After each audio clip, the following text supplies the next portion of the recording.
Voilà, le Seigneur m'a mis à cœur de partager mon témoignage de conversion. Bon, je voulais d'abord vous parler de ma petite enfance, où ma mère a divorcé. Bon, c'est un beau-père qui m'a élevée. Et ma mère a rencontré les témoins de Jéhovah. Et alors, j'ai grandi dedans. Depuis l'âge de 4 ans jusqu'en 92, disons. Et alors, j'étudiais la Bible, je suis allée aux réunions, je fais tout ça, etc. Bon, pas d'anniversaire, pas de Noël, tout ça. Il ne fallait pas fréquenter d'autres personnes que témoins de Jéhovah. J'étais vraiment enfermée là-dedans, endoctrinée et très zélée. Je pensais que c'était la vérité, alors j'y allais à fond. Mais j'ai vu dans la Bible qu'il est marqué « Dieu est amour ». C'est la seule chose que je croyais. Le reste, je ne comprenais pas grand-chose. Bon, et voilà, j'avais quand même un amour pour Dieu, je cherchais à comprendre, mais je ne comprenais pas. Parce que, bon, je pense que c'est parce que je n'avais pas le Saint-Esprit. Et alors après, on était parti au Tchad, donc j'habitais en Normandie, à Étrépagny, j'ai passé mon enfance. Après, j'ai rencontré mon mari en 82, et là, j'avais ma belle-mère qui était au Tchad, mais qui était française, qui travaillait au Tchad, à N'Djamena. Alors, on allait au Tchad avec mon mari, avec les enfants, quand les enfants étaient nés, les 2 enfants qui étaient encore bébés, quoi. Et alors là, il s'est passé quelque chose, c'est que la maison de la... Donc, elle avait accueilli un missionnaire témoin de Jéhovah qui est dans une concession. Elle l'avait loué, donc ils habitaient là. Et cette concession a pris feu. On ne sait pas pourquoi, bon. Et alors, alors elle a appelé la Watchtower, enfin l'association, et disait, mais est-ce qu'ils ont comment ça s'appelle, une assurance incendie en cas de... Il dit non, on n'a pas d'assurance, tout ça, on ne les assure pas. Alors, Et alors, quand on est rentré de ce voyage de 9 mois à N'Djamena, je leur dis, bon, je suis rentrée à l'association des témoins de Jéhovah, et il dit, tu sais pas que ton mari est exclu?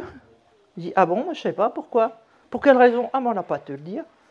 Oh, ça m'a fait un choc. Je lui dis, un Dieu d'amour ne peut pas faire ça, c'est pas possible. J'ai dit, bon, là, j'ai eu les yeux ouverts et j'ai démissionné. J'ai fait une lettre de démission, voilà, je me retire de l'association des témoins de Jéhovah, je ne vais plus en réunion. Alors ils sont venus pour essayer de me rappeler, tout ça. J'ai dit, non, je ne vais plus. Bon, après, je ne lisais plus la Bible, je laissais tout de côté. Et je crois que 3 ans à peu près après, voilà que mon mari décide de me laisser tomber. Il part au Tchad avec les enfants et je ne pars plus avec lui. Il m'a abandonné. Mais alors, 2 jours au lendemain, il a tout préparé pour que je ne sache rien. Il me lâche chez une amie témoin de Jéhovah et le lendemain, il me téléphone, je prends l'avion pour N'Djamena, j'emmène les enfants, prends la voiture, ils rentrent en Alsace. Donc c'était en Normandie que ça s'est passé. On était en Normandie à ce moment-là. Alors donc, on avait déjà déménagé en Alsace avant. Et puis alors, donc, ça a fait une telle choc. J'avais l'impression que j'avais un coup de bâton sur la tête. Je pleurais, j'étais... Alors je reviens au bout de 8 jours, je reste 8 jours chez mes amis, là, et je reviens en Alsace, et puis je dis à la maman du copain de fils, écoute, Michael ne sera pas là, il s'est parti au N'Djamena, il ne pourra pas aller à l'école. Alors il me voit dans quel état, on pleure, tout ça. Il dit, écoute, je vais t'inviter à une petite déjeuner conférence pour femmes, pour que tu écoutes un témoignage. J'ai dit, j'espère que ce n'est pas une secte, parce que j'en viens d'en sortir. Ah non, ça va, c'est juste un témoignage. Je dis, bon, j'accepte. Alors j'y vais, et puis il y a une femme américaine qui me parle de Philippiens 4, réjouissez-vous toujours dans le Seigneur, pas dans vos circonstances, et la paix de Dieu, ne vous inquiétez de rien. Donc c'est Philippiens 4. Ça m'avait touché, ça. Je dis, je me voyais dans cet état que je ne devais pas m'inquiéter, que Dieu est là, il a l'amour. Alors, que ceux qui veulent recevoir Jésus et la paix de Dieu, ils se lèvent.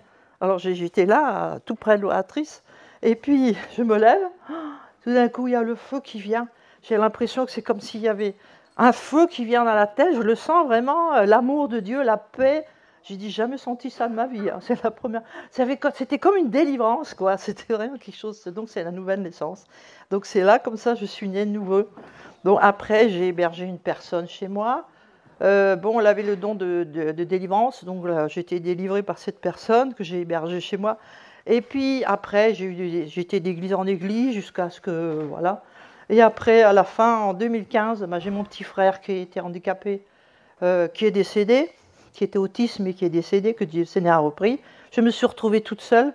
J'ai dit là, il faut que je trouve une maison où je peux voir des chrétiens, parce que là je suis toute seule, la personne que j'avais hébergée est partie dans le sud chez sa fille. Donc maintenant, je me retrouve seule. Je voudrais aller dans une maison de ressourcement. Et voilà que le Tabor, c'est la seule maison où il faisait quelque chose à Noël, en 2015. Alors je suis allée et depuis je suis bénévole dans cette maison. Voilà mon parcours, bon voilà, en quelques mots, voilà. Ben, Dieu est bon, ben, c'est dans la détresse qu'il est venu me chercher pour que je le connaisse par cette femme aglo, par l'association. Voilà.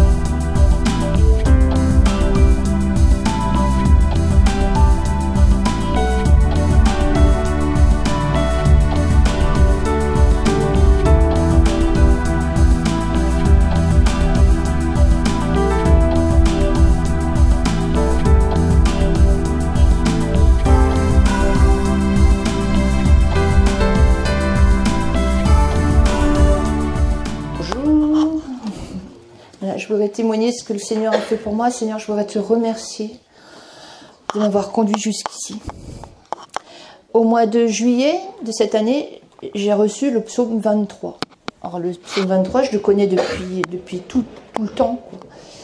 Et il est dit, je te conduis dans de verts pâturages. Et je dis au Seigneur, tu dis que tu me conduis dans de verts pâturages, mais moi je ne les vis pas, les verts pâturages. Qu'est-ce que ça veut dire ? Être dans des verts pâturages.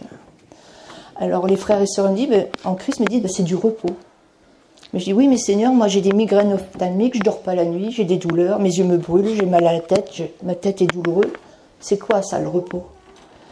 Et je dis, Seigneur, je veux vivre ce repos. Tu le dis, je veux le vivre. Genre, stop maintenant aux douleurs, stop, stop. Et donc, je continue mon petit bout de chemin, et au mois d'août, je rencontre une sœur qui est venue à Donville. Ouais, je suis allée chez Michel Dastier. Michel Dastier. C'est pas chez moi, c'est... Enfin, voilà, un séminaire. Maxime la connaît. Et donc... Oui. Et donc, elle me fait un échange avec moi, on parle de ce qu'elle a vécu ici. Et moi, du coup, je me dis, mais Michel, mais oui, Michel. Oh oui, Michel. Parce que je connais Michel il y a 10 ans. Il y a 10 ans, je la connaissais, Michel. Et tout d'un coup, elle a disparu complètement de ma vie, quoi. Satan l'a zappé de ma vie, comme il a zappé beaucoup de choses de ma vie. Mais merci Seigneur, parce que grâce à tout ça, je suis ici. Donc voilà. Donc, cette semaine, je suis venue donc vendredi. Et vendredi, comme disait Nasser, le Seigneur t'a conduit jusqu'ici. Et c'est vrai, parce que tout ce que tu as dit, ça me concernait. Tout ce que vous avez chanté, les voix, tout ce que vous avez témoigné, ça m'a touché. Maxime aussi, ça m'a touché. Tout ce que vous avez dit, j'ai été touchée par tout ce que vous avez dit, tout ce qu'on a vécu ici, avec Jude aussi le soir. Il n'y avait pas une heure ou une session qui ne me concernait pas, quoi. C'est l'esprit de vérité, ça. Jésus. On parle en direct. Oui, mais même par votre présence, par vos paroles, par vos enseignements, par la louange, par la voix, par la musique, enfin tout, quoi. J'ai dit, mais Seigneur, mais là je suis dans le royaume, quoi. Je suis vraiment... Waouh. J'ai dit merci parce qu'il a répondu au soupir de mon cœur, quoi. À un moment, tu as chanté sur les soupirs. Et moi, j'arrêtais pas. Et ça répondait justement. Je dis, ben c'est ça. J'ai dit, Seigneur, mais waouh, je ne peux pas ne pas vous le dire, quoi. C'est vraiment profond, c'est vraiment un Dieu merveilleux, quoi. Et c'est toute chose dans les plus profondes parties de notre corps, de notre intimité. Il nous connaît vraiment. Waouh, c'est notre Créateur. Merci Seigneur.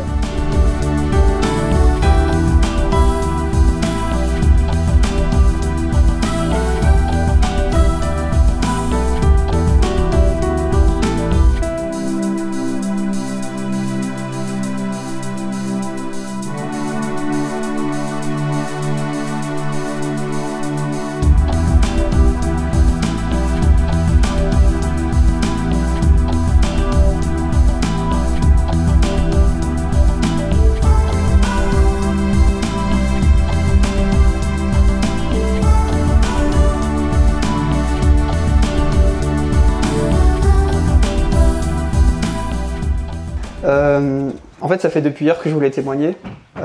J'ai envie juste de témoigner. On entend bien comme ça? Oui. Vous m'entendez? Ok. J'ai envie de témoigner de la fidélité de Dieu, de la grâce de Dieu. Parce que Dieu, en fait, m'a fait grâce ici à ce séminaire. Parce que, pour contextualiser, allez, j'ai ma relation avec Dieu, ça fait des années que voilà, allez, j'ai ma relation, je prie, je suis dans la louange, l'adoration. Et il y a des moments où je suis un peu moins, où j'ai l'impression de négliger Dieu, de l'oublier. Et parfois je m'en veux, et je me dis, mais Seigneur, j'arrive pas, et des fois je culpabilise. Et je me dis, mais Dieu, il va plus m'aimer, il a plus envie de me parler, il a plus envie de communier avec moi. Et en fait, je dis ça parce que récemment aussi ça s'est produit. En fait, je suis venu au séminaire précédent c'était en novembre, au Chérot, en août. Ouais. Mais j'ai commencé, j'y allais aussi en août, j'en ai fait 4, maintenant c'est mon 4e. Ah oui, juillet. Juillet, non, Non, pas août. juillet. Ah non. Août, octobre, novembre et décembre. Mais la semaine passée, en fait, j'étais en congé, enfin je le suis toujours, demain je reprends le travail, et je me suis dit, ah super, je suis en congé, je vais pouvoir passer du temps avec Dieu, ça va être super, j'ai tout le temps qu'il me faut. J'ai rien fait, j'étais sur mon téléphone, j'ai regardé des séries, j'ai rien fait, et je m'en suis voulu, j'ai fait Seigneur, et je disais à Dieu, mais Seigneur, allez, je voulais passer du temps avec toi, et puis il y a le séminaire qui arrive, je veux me préparer et tout, et je me suis dit, je m'en voulais, mais quand même, allez, j'essayais de m'accrocher quand même. Mais je voyais que je me refroidissais quand même dans ma foi, je recommençais à avoir des pensées qui ne venaient pas de Dieu, qui me donnaient un mal-être. Puis je suis venu ici, et la première soirée, en fait, c'est ça qui m'a étonné, j'ai direct ressenti la présence de Dieu. Allez, j'étais en feu, mais en fait, j'en ai déjà parlé à quelques personnes, j'ai dit c'est passé de 0 à 100, mais en une seconde, en fait.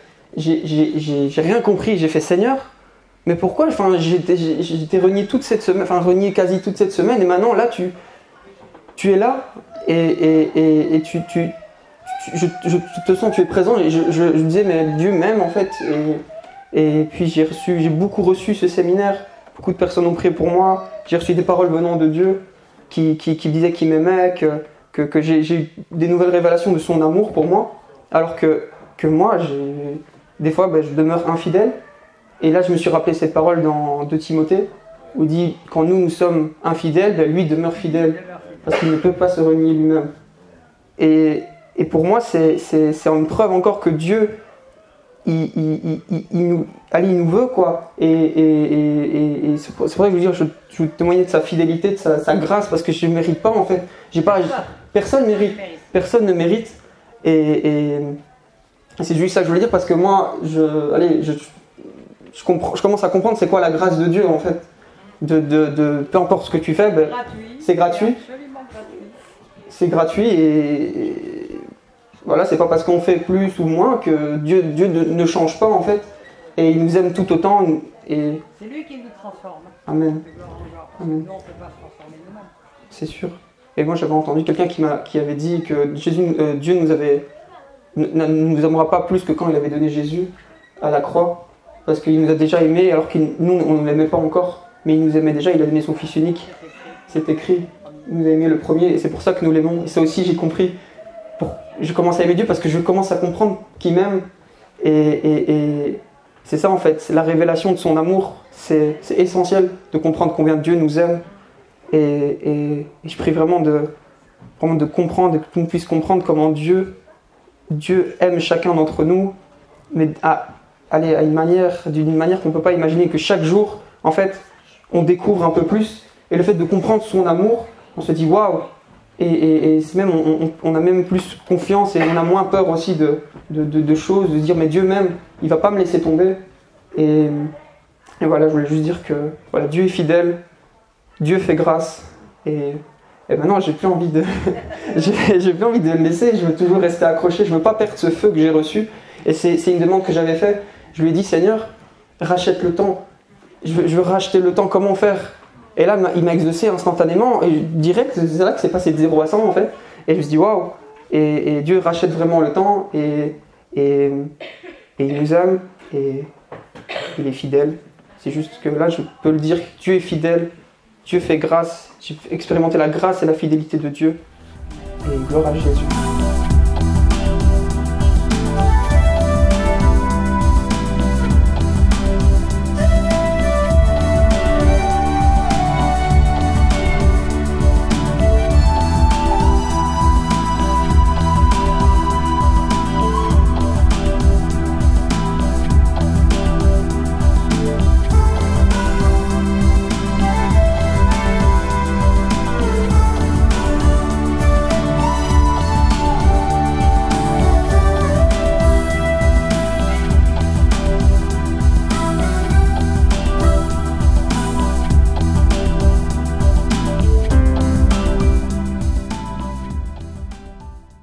Donc, tu es venu, une des fois que tu es venu au Locle, en Suisse, la maman de Dalia m'avait amené et une chère amie à moi. Et là, j'ai vu, Michel Dastier. Wow. J'étais, parce que moi, j'ai accepté le Seigneur dans une église baptiste.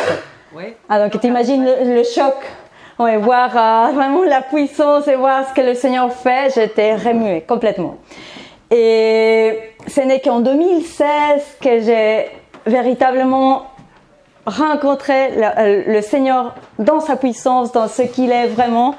Et même si ça fait 20 ans que je fréquente l'église de Réveil à Genève. Oh, je la connais, j'ai prêché dedans. C'est vrai? Bah oui. Mais moi, ça fait 20 ans que je suis là. Donc avant, c'était avant. Ah non, mais je les ai toutes faites en Suisse. Il y a 2 ou 3 fois à la méthode. Waouh. Walter Zanzen. Oui, mais maintenant il est à la retraite.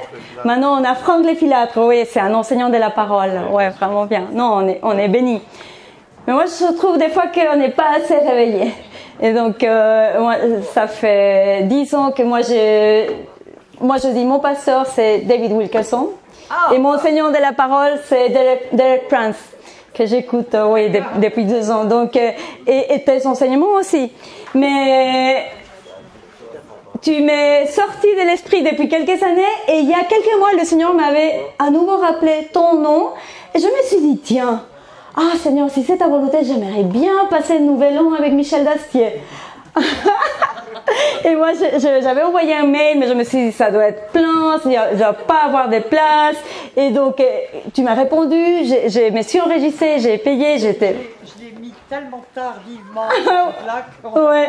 là. Oui, et donc, pour moi, venir au séminaire, oui, j'avais une attente, j'avais une spécifiquement, je voulais, Seigneur, je veux ton onction pour libérer les captifs. Je veux ça, ton onction pour libérer les captifs. Et aussi, depuis 2 semaines, le Seigneur m'avait mis Jean 5, spécifiquement le verset qui dit que Jésus fait seulement ce qu'il voit le Père fait. Et je demandais, Seigneur, apprends-moi ça, apprends-moi ça. Je veux vraiment faire uniquement ce que toi tu fais. Et moi, je me suis appropriée de la parole que tu as donnée à Jude. Je me suis dit, c'est pour moi aussi. Et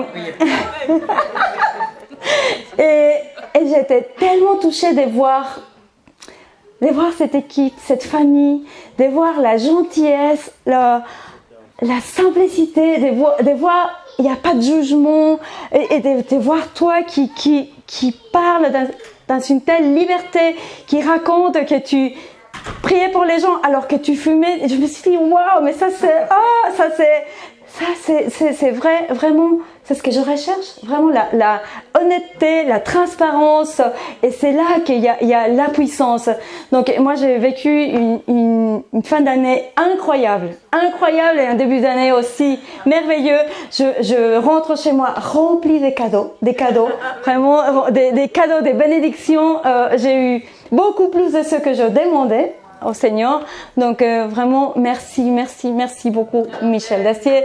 Ton obéissance, ton engagement. Oui, je crois que Non, parce que si tu... je te dis que c'est le Seigneur qu'il faut remercier, pas moi. Non, mais nous, on accepte d'obéir ou pas. Le Seigneur a sa volonté, mais nous, et tu as accepté. C'est cette partie-là. Je n'ai jamais regretté, c'est la seule chose qu'il faut arriver, c'est d'accepter.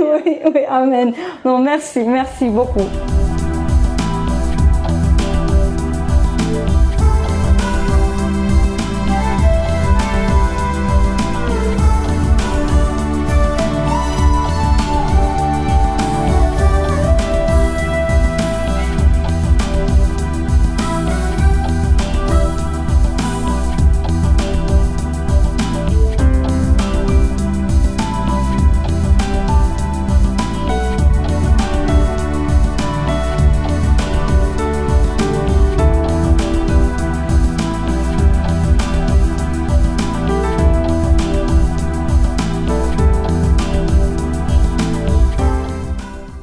Moi, je vis en Alsace, je suis beau frère Florian, et j'ai grandi dans une famille catholique, entre guillemets, pas de Saint-Esprit, pas de foi, juste la tradition, et quand j'étais adolescent, tout ça, ça m'a paru être n'importe quoi.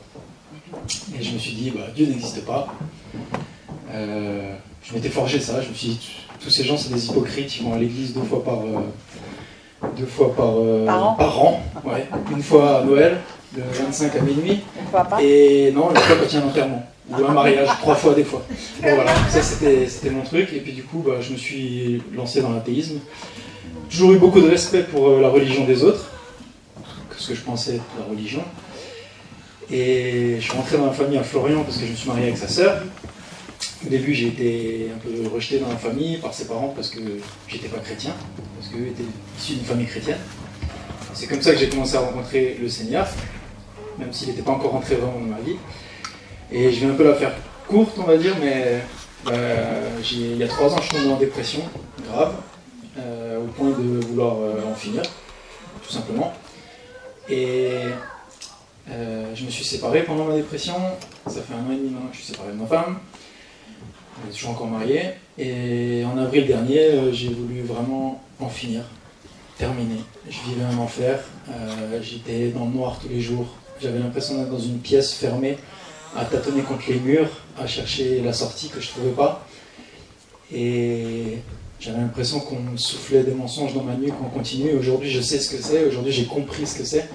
Mais quand on ne sait pas que c'est le diable qui vous persécute, qui vous met des mensonges dans la tête, qui vous dit nuit et jour que votre vie elle sert à rien, que même vos enfants n'ont pas besoin, que tes enfants n'ont pas besoin de toi, que dans ton travail t'es inutile, que voilà, tout ça tous les jours. Et donc j'ai traversé ça jusqu'à vouloir en finir. Et je suis allé chercher de l'aide parce que j'étais prêt à passer à l'acte. Je suis allé à l'hôpital, on m'a mis dans un hôpital psychiatrique.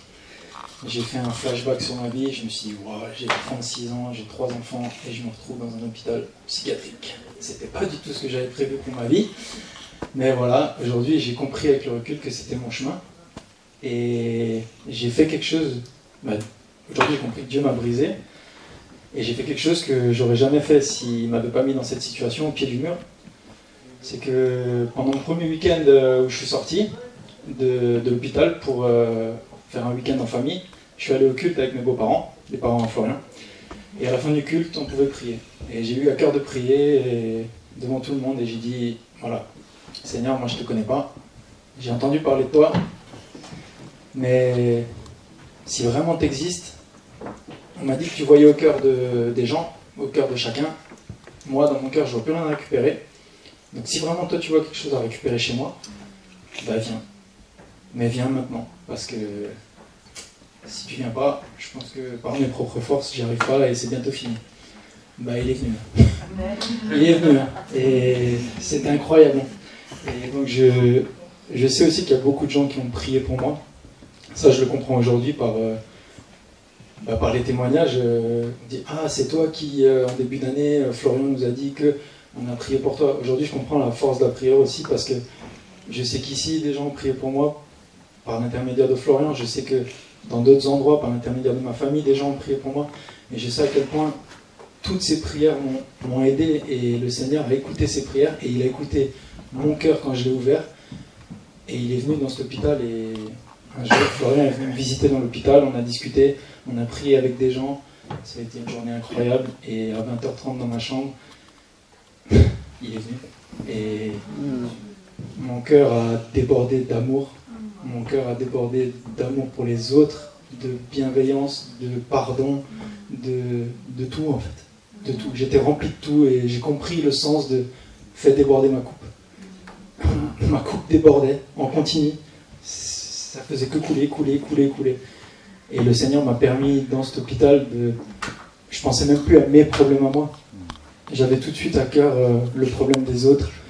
Et il m'a donné la force de pouvoir aider ces gens, de pouvoir leur parler. J'avais les mots pour chacun. Je pense que j'ai vécu avec l'Esprit dans cet hôpital pendant des semaines, et ça m'a permis d'aider ces gens, et j'ai compris tout de suite que c'était vraiment le Seigneur qui avait changé quelque chose en moi. Il m'avait vraiment transformé. Je n'étais plus la même personne.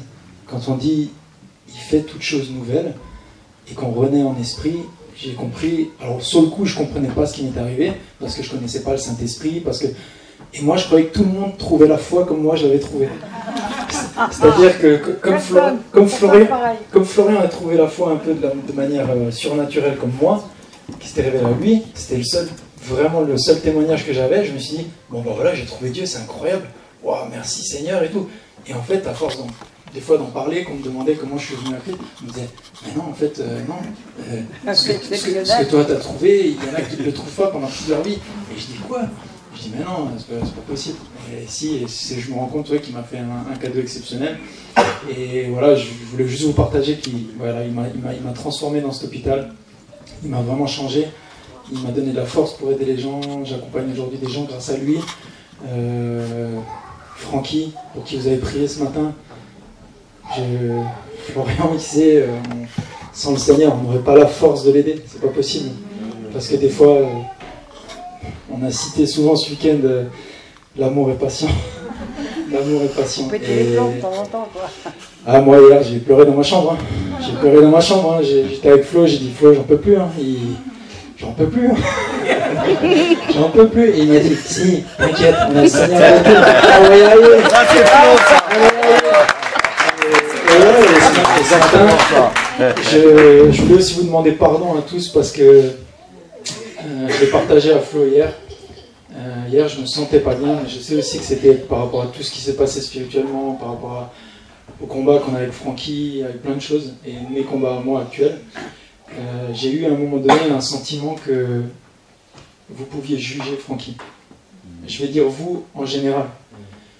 Et j'ai eu ce sentiment et je me suis senti mal à l'aise. Et je ne savais pas si c'était ma place d'être ici ce week-end. Je me suis posé beaucoup de questions. Et j'ai prié, on a prié avec Flo. Et ce matin j'arrive et c'est presque la seule fois où je suis venu au culte du week-end parce que sinon j'étais en cuisine avec Juna. Et ce matin tout le monde a prié pour Francky. Et j'ai remercié le Seigneur parce qu'en fait il m'a montré que non, c'était pas ce que j'ai ressenti, c'était pas la réalité en fait. Et vraiment ça m'a fait du bien parce que encore une fois, ce week-end pour moi a été difficile, mais je le termine. Vraiment, je suis rempli de joie aussi. Je suis rempli de joie parce que, voilà, j'ai même montré en fait que on a tous un cœur énorme à travers Jésus-Christ. Et oui, il y a, on délivre des gens, oui, on fait des choses avec Jésus-Christ, mais moi, il m'a mis à cœur de vraiment penser à tous ces gens qui ont besoin de trouver Jésus dans leur vie. Parce que moi j'étais tellement loin de lui, je l'ai tellement rejeté. J'ai été horrible avec lui, des fois je me suis moqué, je me moquais des gens qui croyaient en Dieu. Et malgré tout ça, il est venu, il m'a sauvé, il m'a pardonné. Amen. Il m'a pardonné.